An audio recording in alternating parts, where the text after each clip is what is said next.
Hello, friends. Welcome to episode 1371 of the Locked on Hawks podcast.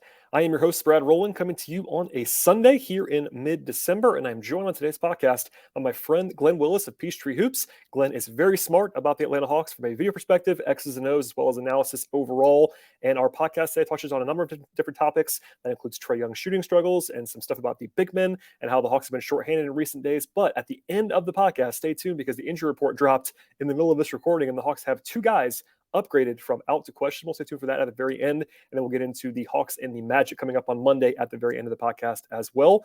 First, though, I want to tell you that today's episode is brought to you by PrizePicks. And first-time users get the 100% instant deposit match up to $100 with promo code LOCKEDON. That is prizepicks.com, promo code LOCKEDON. And without further delay, today's show will be coming up in a moment. But first, the intro, and then we'll dive in with myself and Glen Willis of Peachtree Hoops. You are Locked On Hawks, your daily Atlanta Hawks podcast. Part of the Locked On Podcast Network. Your team every day.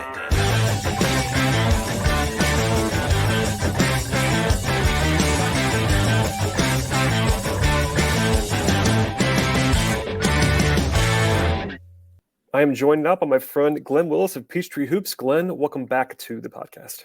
Thanks for having me, Brad. Always good to talk Hawks with you. I appreciate you doing this in the midst of everything else that you're already doing. I saw that you commented on Twitter that someone got mad at you for too much coverage of the game on Friday. Yeah, it was just one person. It was all in fun, so I was having fun back on Twitter. So no actual harm. I understand, but yeah, I mean, it's been an interesting time. We're exactly 30 games in. The Hawks are very symmetrical, 15-15. Although nothing about the season feels like it's been symmetrical to this point. A lot to talk about, obviously. I almost want to start with what you saw the last couple games, especially Friday, because, they get a win on Friday they badly needed. Obviously, the vibes are much better now than they were before that. But what's your overall vibe now at the 30-game mark, obviously taking into account that they have not been at full strength for a little while here? Yeah, I know. It's hard to I'm not yet sure how to factor in the absences they've had, because it seems like every time you get on Twitter, you see random teams sitting eight guys, eight rotation players and stuff. So I don't know who's had guys miss the most games and stuff like that. I know the way that the Hawks roster is built, their best 7 or 8 guys are critical because they just don't have the depth this year that you'd want them to have. They don't have the depth I think they've had the last few years. And so, they're in a tough stretch right now. Clint is their most supported defensive player easily. JC, a 1B in my view. And so they, earlier in the season when they were winning games, they were winning mostly with their defense. And so it's hard, I think, to do that without Clint and without JC. Hunter's been a critical, factor there too, and he's missed a few. And now Trey's kind of having to go back to his, traditional role if he hasn't been at least partly kind of in that all year long, even with DeJounte. So to me, they're in a stretch of games where you just have to get out as many wins as you can, try to get your guys back. And I still think when they have a fully stocked rotation right now, they're going to win more with defense than offense, although Bogey changes that calculus a little bit, I think. Yeah, for sure. And I'm going to try to avoid the rabbit hole that I've been going down for a while. I know we kind of all have about how the third unit, let's say, the depth on this team has not been what it's supposed to be. I think we all kind of know that now, unless you're trying to hold out intentionally. And that's, to your point about teams being banged up, that's absolutely true. But this Hawks team is not set up to be banged up, and especially not when, like the last few games, it's been 3 of their top 4 players. That's obviously untenable for a lot of teams. But even, 1 or 2 of them, and the game in Memphis was just kind of a comical one. That's one of those games that you just have to cross off. They lost by 1 million because they had nobody playing. That does happen. But it's nuanced because we all wish that they were spending more and had a better foundation on that third unit. But that's not reality this year. So I'm going to try to avoid the jokes and all that stuff on today's, at least on today's show, Glen, because you know how it is. For sure. I mean, and we've all talked about it. The tax threshold there is impacting.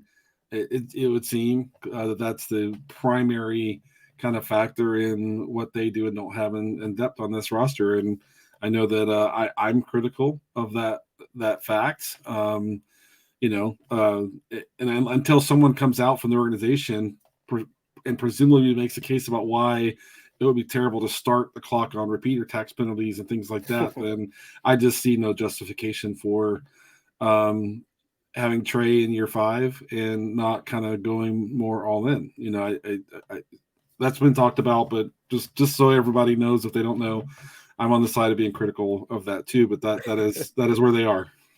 Yeah, and the only thing I will say, because I forgot to say it before, was somebody asked me why the Hawks hadn't signed another big man, basically, without Clint and John, and that is the answer. It's an unfortunate answer, but it's because if they sign someone, we're not quite to the realm where you're allowed to sign 10-day contracts yet. Those are not eligible until later in the season, and right now, in order to sign someone, they'd have to pretty much go over the tax line. They're not going to do that. So that's the reason, even though it's not a great reason why they have not, because, you know, I think you've been saying it for even before the season started that the Hawks need another big man. But right now they obviously don't have enough without Clint and John. You know, kudos to Frank Kaminsky, who actually played pretty well on Friday. But like just depth wise, if you get one more injury and you're playing DeAndre Hunter at center or something, like they have no size. So that is the unsatisfactory answer as to why they've not signed somebody, because they can't right now. Well, yeah, I mean, yeah, I know, and it's like, you know me, I try to be optimistic and see a good path where there might be one, even if it doesn't seem like the most likely path. And I mean, I think the path they're heading down, considering even beyond this year, Jalen needs to play, so you know what you have there, and whether you know that he's a guy you pencil in to be, you know, a rotation, you know, for, you know, kind of going forward, especially, you know, if a JC trade ever materializes, that's a huge factor there. And AJ obviously is deserving of playing, but he still needs playing time to continue to kind of grow his game and stabilize his game, become more consistent, and things like that. So that's a silver lining. But I said on Twitter earlier this week that if you're a competent organization at all, you trust that investment in playing time for those two is going to result in progress, and that, as you know, month over month as the season progresses, you're going to get more consistent play, more solid play, more reliable play. I don't know that I trust that that's where the organization is able to kind of manifest things like that yet. Right now, I'm dubious of that, but hopefully they'll you know, kind of show more than they've showed recently around being able to invest in and get ROI around development goals. Famous line, we're not doing development. They are not. So, yeah. So, but I mean, hopefully, even if the organization is not doing what you'd like to see, if that's the case, AJ and Jalen still make the most of it, you know, through their own kind of personal effort and abilities and things like that, because that could be a big factor in the second half of the season, I think. Yeah, I mean, I shudder to think what they would be doing right now without AJ. He's actually been struggling by his high standard from early in the season, but like the fact that he's been playable as a rookie, they would be even in more trouble if they didn't have AJ Griffin playing at the level he's been playing at. So that is all certainly part of the mix here. All right, I'm going to take a break here, and then I'm going to ask you about some stuff like Trae Young's shooting struggles, for instance. You talked about it on Twitter this week. I have some questions to ask about that, but first, a word from our sponsors on today's podcast. Today's show is brought to you by PrizePicks. If you're looking for a DFS option this year in the NBA or anything else, check out the award-winning app at PrizePicks. PrizePicks is daily fantasy made easy. I love it. I know that you will too. It's so very easy to use. I can definitely vouch for that. I've been playing on PrizePicks for quite a while now in various sports and really enjoy the grind going through all the numbers at PrizePicks. All you do is pick 2 to 6 players, choose whether they actually have more or less than a certain number of points or rebounds or assists or any other stat that you're looking for. And at PrizePicks, 1 up to 25 times the money on your entry. It's just you against the projected numbers. They offer numbers on sports across the board that you might enjoy. That includes basketball, football, soccer, and more. And a whole entry can be done in just a minute or less. It's that easy and it's that quick. PrizePicks also has safe and fast withdrawals. They're operating in more than 30 states. That includes Georgia, and they are also available in Canada. Download the PrizePicks app or go to PrizePicks.com to sign up and play daily fantasy sports right now. And first-time users can have a 100% instant deposit match up to $100 with promo code Locked On. Do not forget to enter that promo code Locked On at sign up for instant deposit match up to $100. Check it out now at PrizePicks.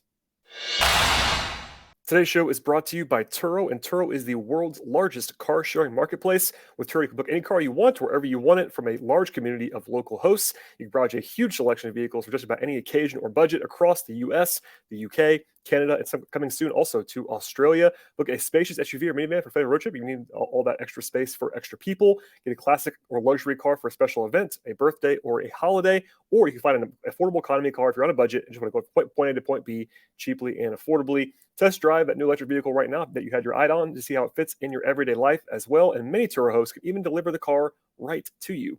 Every trip is backed by liability insurance. Terms, conditions, and exclusions apply. Forget boring rental cars and find your drive at Turo.com. Glenn, I've been talking about Trae's shooting struggles for a while. They're very evident. I mean, the numbers are what they are. He has career worst numbers across the board and field goal percentage and 2-point percentage, 3-point percentage, et cetera. And I saw you had a thread about this and some numbers that you had pulled as well. And I think I'm sure you've seen the same thing. Like, probably the number one question I'm getting these days is, I guess, besides like Nate McMillan stuff, just because that's what happens, is what's wrong with Trae shooting? And I wonder what you were able to uncover, because, the simple version is that he's not making shots this year, but I wonder if you have thoughts as to why and how much that impacts everything else, because he's obviously a huge part of what they do on offense. Yeah, I mean, so if you ask me kind of how do I evaluate Trae's play on the court, it's like it all looks the same to me except for the shooting. So there's some small things like he's trying to execute passes he normally wouldn't in the past. I don't know if that's a spacing thing where passing angle is just hard. It probably is. Some of those forced passes. I mean, they're still one of the best teams in the league in terms of not turning the ball over. But I've gone back and looked at his shooting, trying to see, do I see something different? Or I don't see anything different. I'm not a shooting coach, so. I'm a coach, so I can often kind of see big changes, I guess, or kind of semi-obvious changes. I don't work with NBA players, obviously, but I don't see anything apart from the fact they're just not going in, So I don't know what that's about. I don't think anyone's asked him kind of on the record to kind of maybe give his own thoughts around why they're not going in. I presume everyone kind of knows the answer, because when he's been in his place before, he's always gone back to, I'm not worried about it. I practice, I work hard, and he certainly is a hard worker. That's I think a track record everyone kind of agreed to. But for me, there's two aspects on the tweet I put out earlier where I kind of broke down his shooting performance at different levels, and it's the rim and it's the 3-point shot. And the 3-point shot is both catch and shoot and his pull-ups. The rim, I could totally see the spacing issue impacting him there, right? Gallo, in previous seasons offered so much spacing as a big. To me, he was maybe the best shooting big in the league when you consider how hard it is to get to a shot, his high release point, how efficient he was, kind of getting that shot up. And they just don't have anything to replicate this year. Having gone back and looked at some of his 3-point shooting, I can't detect like what's different, if there is anything different there. And I don't know if, in my mind, I'm like, I remember the first, 5-6 games of the year, he and DeJounte were giving each other a ton of space, not forcing the other into kind of their kind of preferred kind of approach on offense and things like that. They have a little bit of a different approach there. And I don't know if that just kind of prevented him from getting a normal rhythm that he would get earlier in the year. Now he often struggles early in the season. It takes a week and a half or things like that. But here we are, like you said, 30 games in. And to me, everything else looks the same on defense, just like last year. Sometimes more effort is there. Sometimes the effort we're kind of used to is there. In the previous years, we kind of all understood that a part of that is maybe having to conserve his energy for offense because he had such a massive role. That was supposed to change this year with DeJounte showing up. The passing acumen looks the same. Everything looks the same except shots not going at the rim from the 3-point line. I have no theory as to why that's the case. Yeah, I think we're aligned there. No one wants to hear this because it is 30 games, and it's not a small sample size, but it is very possible that it's just mostly variance over 30 games. And that's the same thing with Collins too, early in the season when everyone was panicking about Collins, and they still are, I guess, about his shooting. But it's like a lot of this I'm not saying it is, but could just be variance. It's a 30-game sample. Trae, maybe he's banged up. He had the shoulder thing. Maybe that's part of it. But like you said, I don't think it looks different. And especially for 3-point shooting, there's a little bit of noise there, and you need a larger sample size to kind of level it out. I think that if I had to bet, he'll make more than he's made so far. That's kind of the safe way to do it, but it also does not ensure that he's going to suddenly make 40% to get back to his normal level either. Like, I think last year he took a step forward that we were all encouraged by in terms of his accuracy numbers, because before that, you and I and others talked about, like, look, Trae may not be a 37% 3-point shooter because of the shots he takes. He takes some difficult attempts, and last year was his first time that he shot more than 36% from three, and maybe that was a little bit of an outlier. I don't know if that's true, but I also know that he's not a 28% 3-point shooter either. So, like, where's the true level? It's higher than this. I don't know how high it is. And to jump off what you said before, also, the other area that I've pointed to is his long twos, because last year he shot like Kevin Durant level on long twos, which was probably not sustainable for anybody other than like KD. And this year he's cratered on those shots. Cleaning the glass has him at 37% on long twos. Last year, 52%. So, like, again, I think that number is higher than 37% long term, but I don't think he's going to shoot 52% on long twos either. And part of that, to your point about Gallo and his rim finishing, I think taking long twos is kind of just part of the offense this year and under Nate and kind of their philosophy, but he's going to have to make more of those. And I think that he has a little bit less space there as well, just because of how much crampedness there is on this roster. And it'll get better now that Bogey's around to kind of space out a little bit more, but you're still playing 1.5 or 2 bigs every night all the time, basically. And that could be part of it as well. So it's not just rim and three. Like, his floater range is the same, by the way. All the numbers, I'm sure you saw that too. Like the frequency, the accuracy, it's all there. It's just everything else is down: rim, long mid range, and threes. And like, those are the areas that have more variance, because Trey's gonna, I guess, always be awesome on floaters. We'll see. Yeah, that seems as automatic. I mean, knock on wood, we don't want a regression in another area that would not be good for Trey or the Hawks. But yeah, I mean, I do think teams are defending him a little differently now. Like last year, they tried to take away his floater in a lot of cases. We're not dropping so deep and things like that. And a lot of his mid-rangers came sort of an extended floater range where he's just kind of stopping at like 13, 14 feet or whatever, taking that shot, which is if he's feet are under him and there's nobody really in his face, that's a good shot. Agreed. And this year I think they're kind of pushing him away, like further from the nail, more towards the outside, where you typically get into a little bit a range where there's a stunt or a dig or some sort of help, from another area of the floor. And so I do think teams, as they do with the great offensive players, the league is kind of, in a sense, kind of collectively kind of game planning, watching what the other teams do and building off what teams are using to have success against him. And I think they're still working harder this year to flush him out of the middle.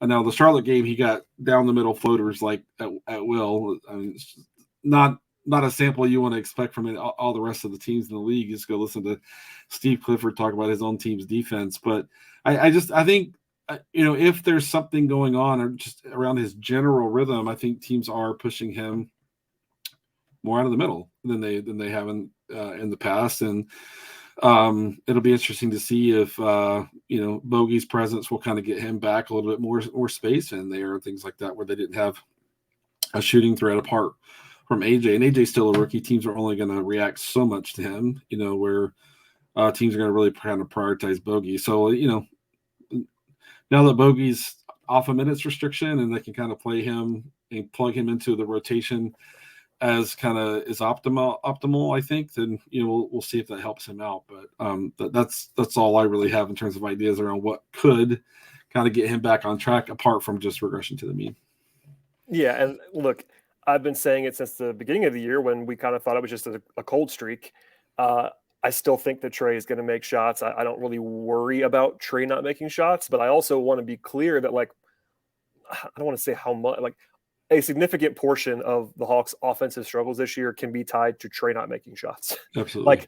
Absolutely. And that's not me saying that Trey's bad now. It's like, it's not a fault thing, but like, when you build around a guy like Trey, and he's still putting up numbers, so people haven't quite caught on, I don't think, nationally even, but like, if he was shooting his regular splits, even his career averages, so which are lower than last year's numbers. If he was shooting his career averages this year, the offense would be better than it's been. It wouldn't solve every problem by any means, but I think that they are going to always kind of go as he goes on offense.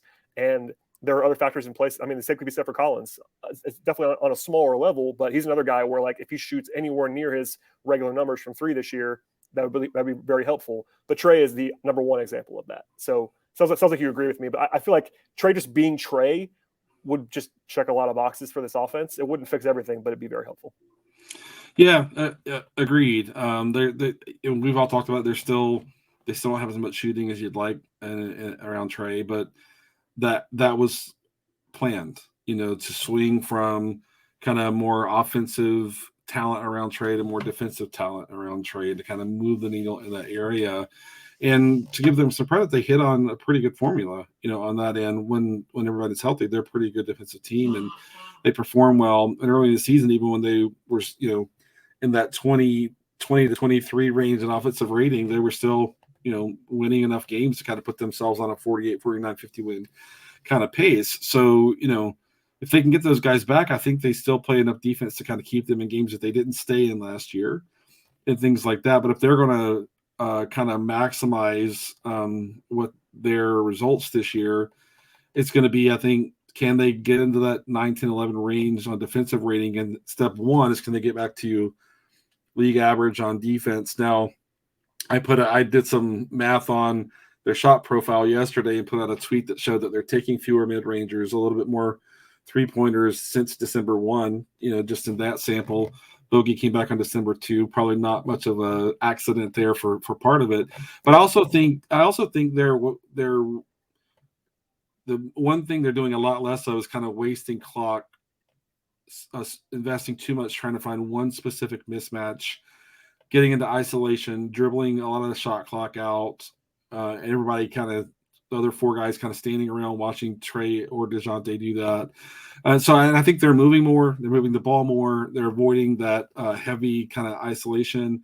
And I think that's helped them too, and so they look like, I've said this before in other places, but they look like a team that's trying to push in a more constructive direction offensively, more sharing, more movement, less isolation, and things like that. And since December 1, when I ran the numbers yesterday, they were 16th in offensive rating for this month, and that's with missing some key guys in that stretch, getting Bogey back, but losing DeJounte, losing JC, missing DeAndre for a few games. So, they have to have those guys back to perform like a top 12 defense in my mind. But if they can do that and then kind of get those guys back and be more intentional on an offense, on good habits, good movement, things like that, if they can get to league average as a first step, that puts them in a pretty good, I think, a place to win at a decent rate. I wanted to ask you at some point, so I'll just do it now, about like what the pivot kind of looks like with Bogey back, because Bogey, like you just touched on and like I have before too, he gives you another shooter, and they can play some lineups now where you have real spacing with, especially when you play him and AJ together. Those guys are dynamic wing shooters that they just don't have otherwise. But also I think that the combination of having Bogey back, and of course, I would say more importantly, having Clint and John out, has hurt the defense. I don't mean to be mean. It's not about being mean to Bogey. Bogey's not quite there on defense yet, I think, in my observation. I wonder if you agree with me, because I feel like, and that's not a surprise. He's gotten a step slower because of the knee stuff the last maybe year plus. But defensively, he's been a weakness, I think, so far. AJ, I think, is still probably an overall below average defender. He's been better than a rookie might be, but still not great. And then you even take away DeJounte, who I think maybe is a little bit overrated sometimes defensively, but still is a solid guard defender. And now you're playing, there's Trae, there's Griffin, there's Bogey, and you kind of can see what's going on the point of attack. But also that helps the offense. So I want to know like what you think long term, let's say, in a world where they have John and Clint back, but now they're playing Bogey more. What's that balance like? Because it's going to lean a little bit more offense than it was earlier in the year, because it just kind of has to, because you're playing Bogey more. And I think right now Bogey, he's not quite at the Trae level of offense first, but he's definitely more of an offensive player at this point. Yeah, I mean, for sure. So it's kind of funny because at the beginning of the season, opposing ball handlers were just going right past Jalen and AJ both, right? And those two had to play a lot, right? In that case, AJ has gotten better at the point of attack. He's better footwork, better positioning, better angles, more attention to detail in terms of guarding a guy's, ball side hip or whatever, right? And then Jalen was less about that. Jalen's a great athlete. Jalen was always just kind of sitting back and letting his guy kind of get ahead of steam at him, getting past him. And he's now moving up and kind of pressuring the ball more. But I think they're still kind of not super hard to get around. But I appreciate that you can see both of them trying to do something different and trying to adapt technique that will help them at least be a little more solid at the point of attack. Bogey has basically nothing at the point of attack right now. It's not hard to get past him. Not a surprise. His biggest struggle is change of direction. So you get him moving one way, it's easy to get around him the other side. Or if you get him like off the ball, kind of having to come into the paint to help, say, tag a big man rolling to the rim, and then have him change direction to get back out and close out. It takes an eternity. He looks kind of like Gallo did last year, in that area. Bogey is an awesome team defender, though. He's a really good communicator, really good organizer. And so if you let him work on the weak side, where he's not put into space and challenged to have to kind of be mobile and change direction, then he gives you way more than like AJ does around that. Now, AJ is a good team defender for a rookie, and he's exceeded my expectations there. Jalen's getting better. But Bogey is one of the best team defenders that they have, always in the right spot, always communicating, always organizing, and things like that. So to me, it's like, can the opposing team, game by game by game, put him into space, make him do things he's not capable of doing right now? In that case, it's hard to leave him on the court if you need more defense in the game flow. Like if there's a stretch of time where like, okay, our defense isn't holding up enough for us right now, maybe you got to get Bogey off. In that case, I think to your question earlier, it's easier to leave him on if Clint's there, because Clint cleans up a lot that Onyeka can't do. Onyeka has other talent defensively, but he's not what Clint is. So, I think it's going to be as kind of a game to game situation, and almost quarter to quarter in some ways, by what do we need? Like, or if you're facing a team that has multiple guys like Garland and Mitchell with Cleveland, right? Probably harder to leave Bogey out there.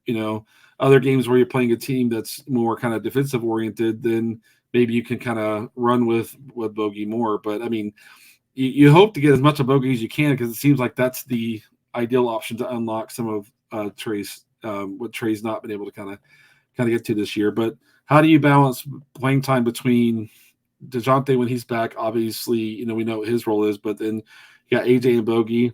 Real benefit to having both of them on at the same time, or a different direction there. It'll be interesting to see. But if the other team's not putting him into defensive spots that make where he's having to do things he can't do, if the opposing team isn't doing that, in my mind, give Bogey 30 minutes. Oh, yeah. If the other team's putting him in the space constantly, then it's going to be harder to tolerate that. That's my kind of view. Yeah, I'm with you. In the regular season, like it does happen, but teams generally are not willing or able, or however you want to say that, to attack a guy as frequently and as intentionally like that. Obviously, we've seen it with Trae. Trae is maybe the number one example in the whole league of someone who gets targeted more when teams are having the ability to game plan around that. We saw it in the playoffs, et cetera.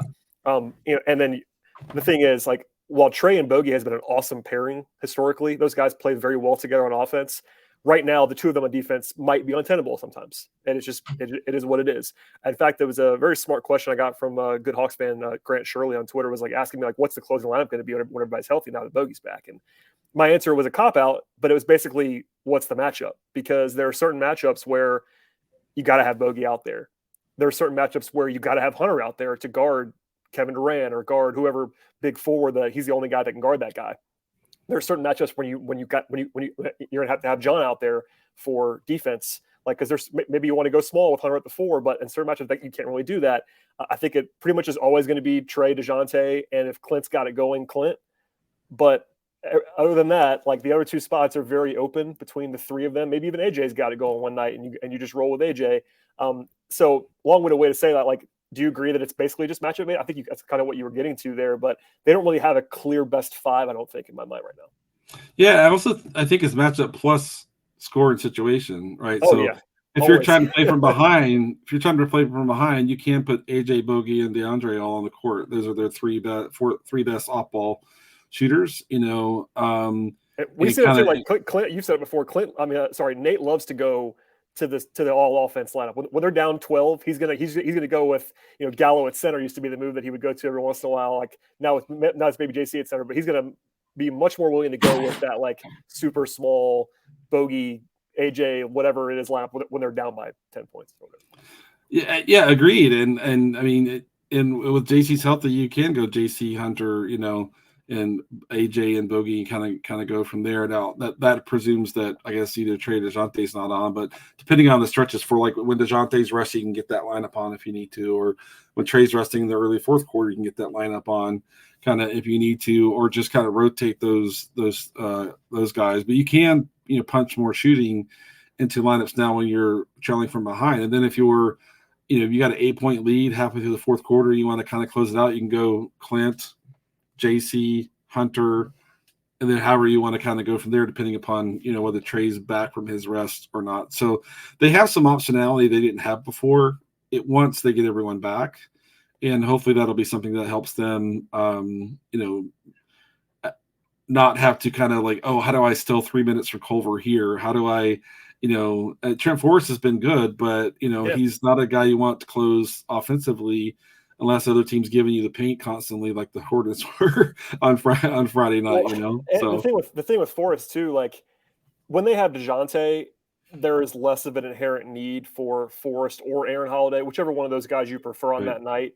Like they started Forrest in that Charlotte game, and I thought it was very obvious why. It was like he's going to have to guard LaMelo Ball because nobody else can, and that would have been DeJounte normally. Like they would have put DeJounte on LaMelo, and that would have been the matchup, right. But when your options are Trey, AJ, or Bogey, like those guys, none of those guys can guard LaMelo Ball, like with any realism at this point in time. So like you have to play Trent Forrest, you have to play Aaron Holiday.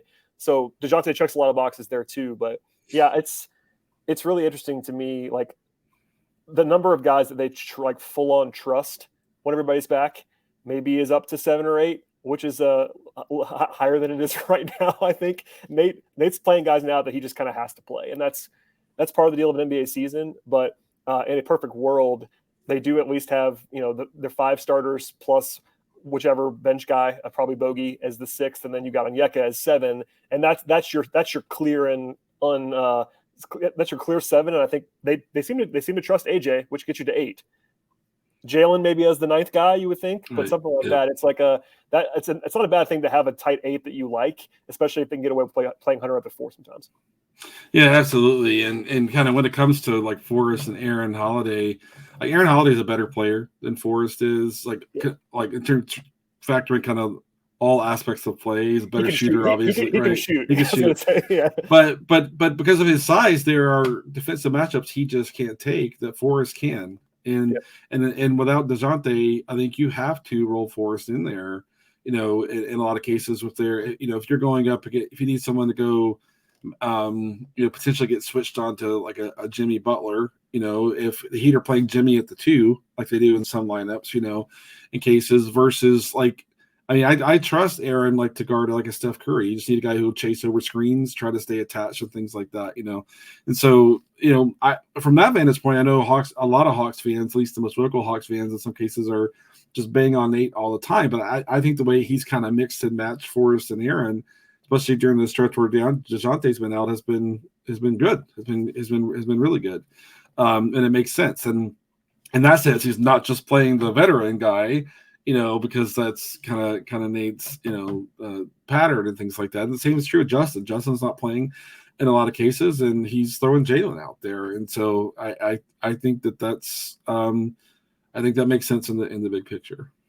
I totally agree. Yeah, Nate's not like he's not just defaulting to the veterans. Like we've seen Justin fall out of the rotation, and rightly so. Like I think that he's been worse than I thought he was going to be on the whole this year. Justin Holiday. Part of that's that he's just not making shots, and he's got to make shots, or he's not going to be worth playing a whole lot of. But like they've had to kind of scrap it together. The Culver experiment worked for a little bit, and then it stopped working, and he stopped playing. And that's the way it's supposed to work. Like he gave him good minutes for a couple games. Then teams are like, by the way, he can't shoot. We're not going to guard you anymore. And then he becomes a lot harder to play in those instances. Even Frank Kaminsky, they got a lot out of Frank on Friday. I know you and I both joked about like Charlotte allowing that to happen in the second half by just kind of not attacking anymore, but he played well. I mean, we joked about the championship belt or whatever it is, the defensive award that he got. That was kind of silly, but look, he gave him good minutes on that night.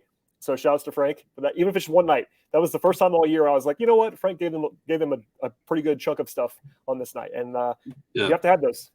Yeah, I mean, it kind of goes back to Justin too, and then on Frank, like sometimes it just happens to a guy who's 34 now too. Some things start to disappear. That's the way it goes. And then like with Frank, like I mean, his passing was. We know he could pass the ball, but I mean, his passing was really good. He was good on offense. He was like actually really good on offense in that game. Right. Yeah, for sure. And I know Hawks fans are like, oh, he's terrible on defense, and yet right now he is terrible on defense. As he continues to come back from that surgery, he'll get. It's not like he's going to get twice as good. He'll get maybe 20% better. And be able to hold up a little bit more. And things like that. And it's kind of we watched him play against Charlotte.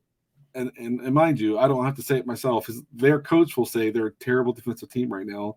But it's like, when they're down 12 points, 15 points in the fourth quarter, might Frank start rolling out once he's, I mean, it wouldn't shock me if they're down, especially if they're down Clint or Onyeka. But in some cases, it's like, I guess it's something you could try if you just have to pack more shooting out there, get a shooter at the 5.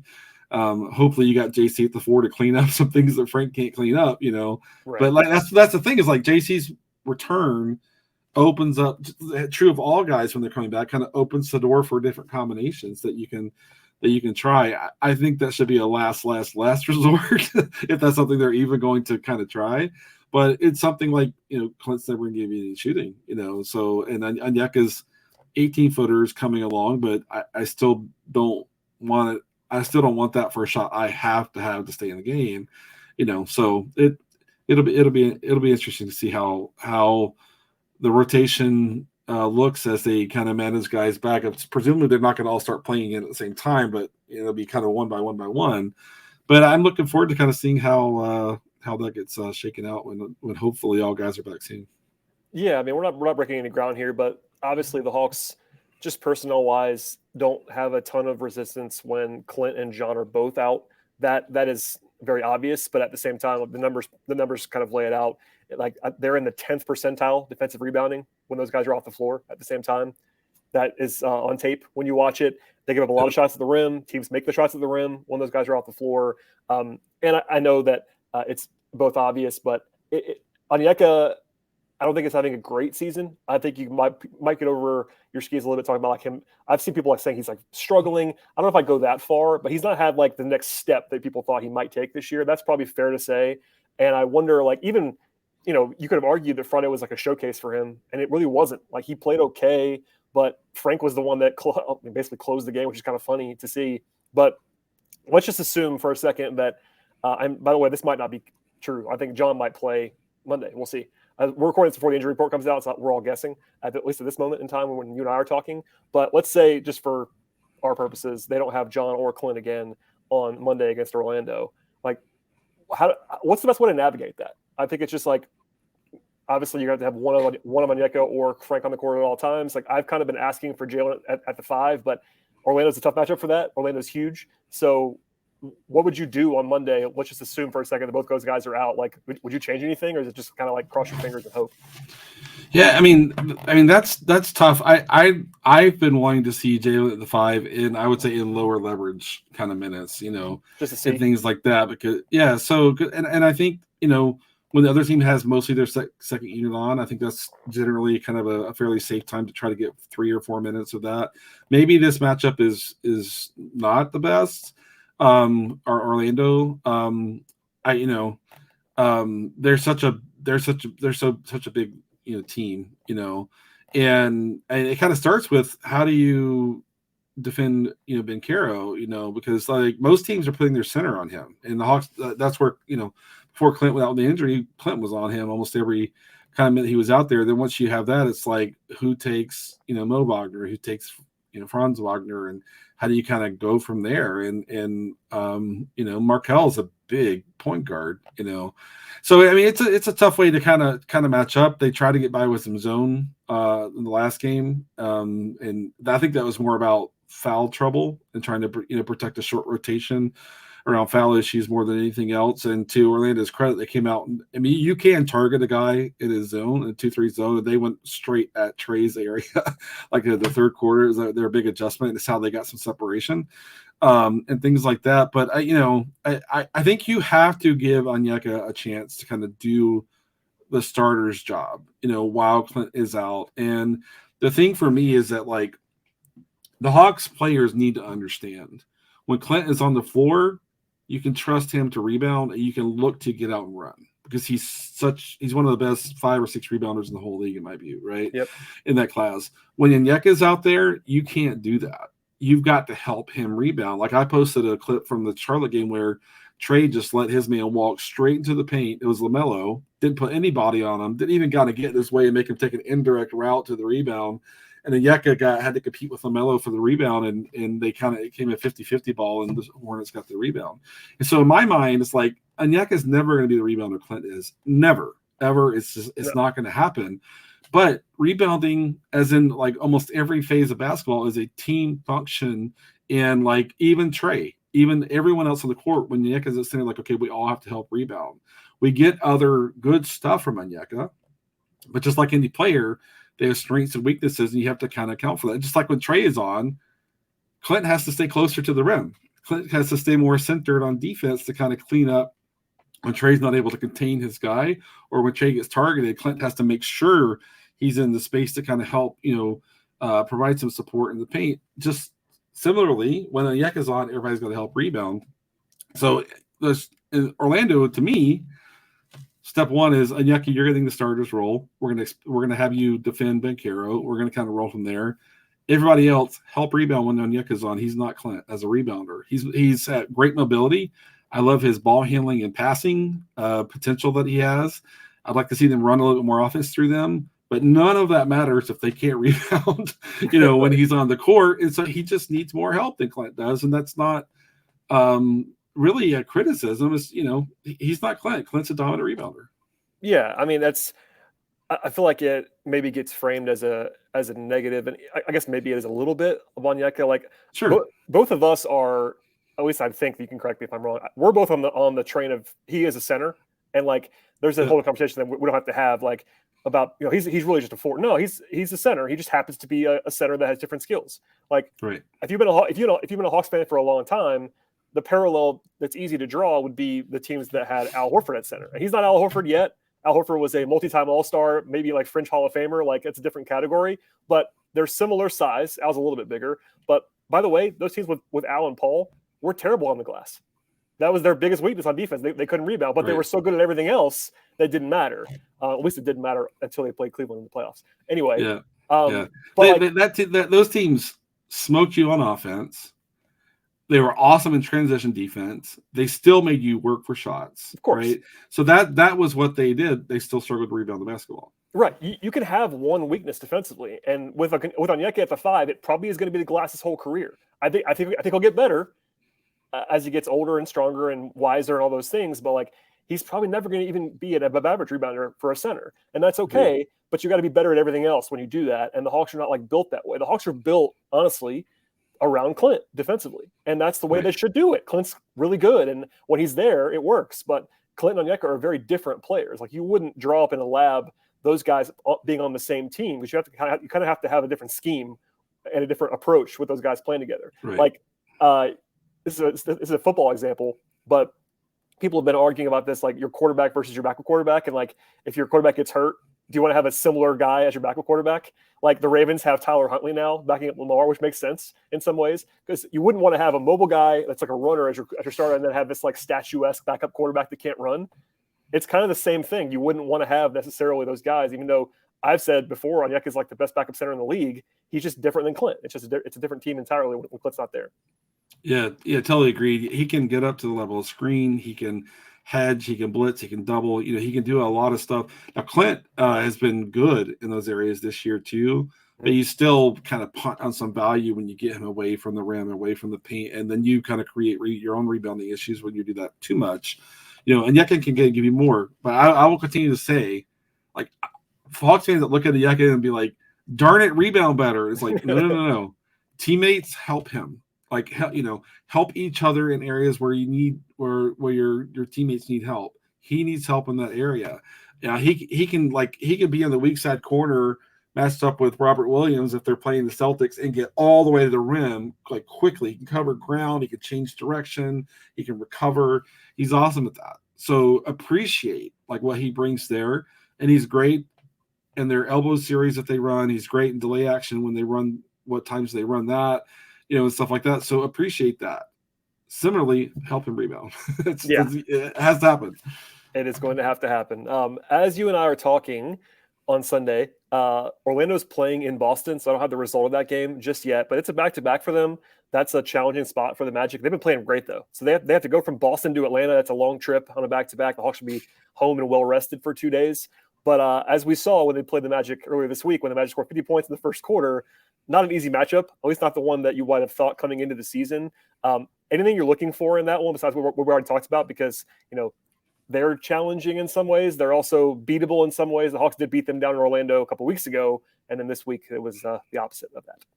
Yeah, I mean they were decent at generating points at the rim against Orlando. I want to say maybe they got 52 on Wednesday. If that was the Wednesday game. My brain's kind of meshed. It's something like that. Yeah. So, but in my mind, like I'm not trying to make you mad, Brad, but Mo Wagner not an awesome defensive center, right? Trust me, I've seen Mo more than most people have seen Mo. I would agree with you 100%. Yeah, a great teammate, great team guy.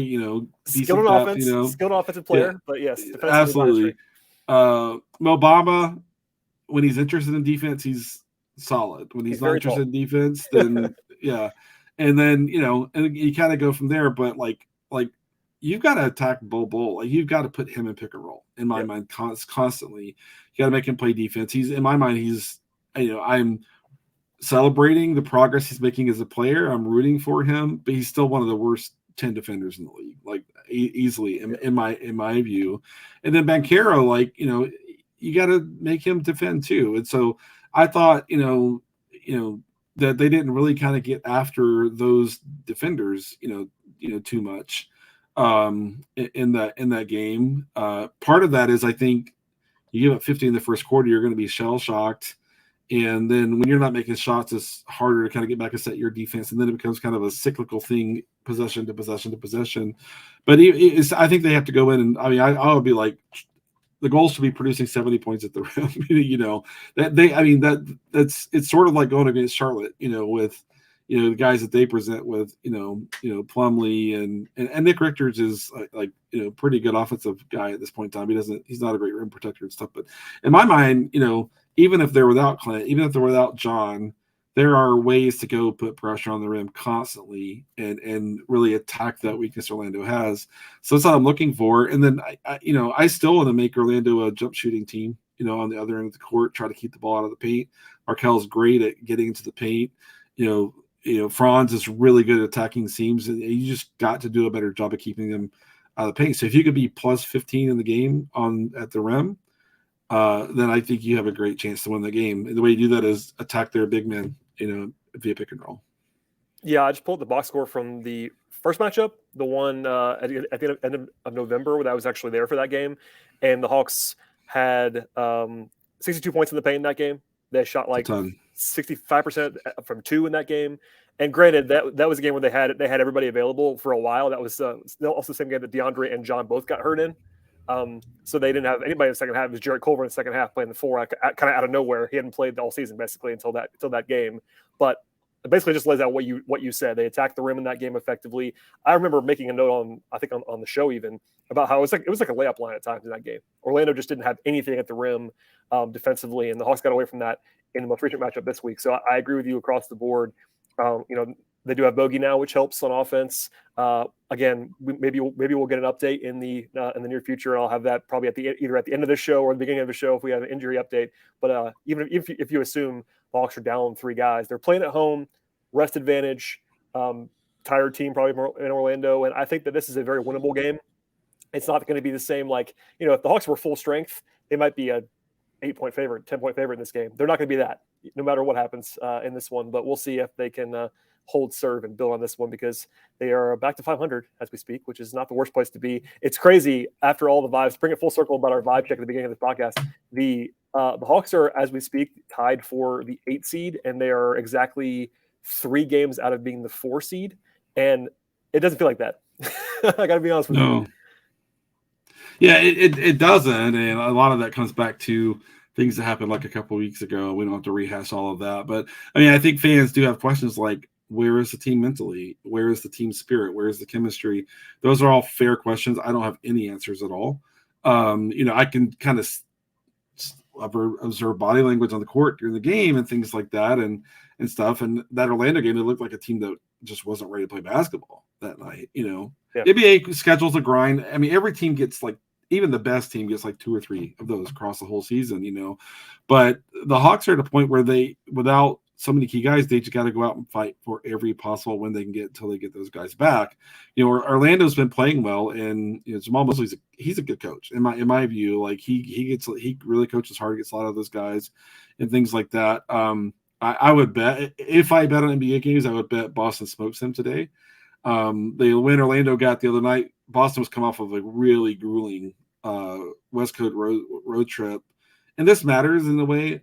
Every game on that road trip almost was on like primetime, television, and stuff. And so they put a lot of effort into that. So they were just, I mean, if you watched any of that game, and I watched like the last 2.5 quarters of that game, Boston was absolutely exhausted. But I feel like they're going to want to kind of come back and make a point kind of in this game. As much in the way the Hawks should want to after giving up a 50 burger in the first quarter last time, the Hawks should have an appetite to come out and kind of send the message with this game that they play on Monday. Yeah, we'll definitely have to see how that one all goes at this point. Oh, by the way, Glenn, in fact, we just got the injury report. Do you want to know what's on it? Yeah, absolutely. Live on the podcast. 2 of the 3 guys have been upgraded to questionable. John and DeJounte are questionable for Monday's game. So perhaps the Hawks will have at least one of those guys back. We'll see. Clint's still out. That was expected.